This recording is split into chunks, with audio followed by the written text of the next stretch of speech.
Today we are going to talk about email filtering with SaneBox. SaneBox uses AI to make very intelligent email filters, using folders to filter out the important from the slightly less important, the trash from the quality. Now, SaneBox has its own default filters like Sane Black Hole, Sane Later, Sane News, and more.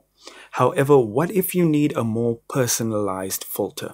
For example, you want all mail from a certain sender set to go to your own personalized label or filter.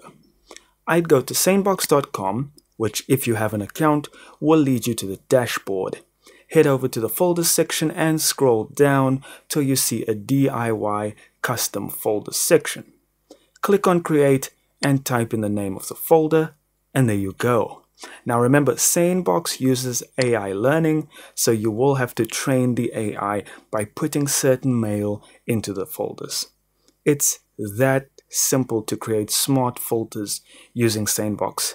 Thanks for watching. Leave us a like, be sure to subscribe, and check out our other videos on the channel, and have a beautiful day.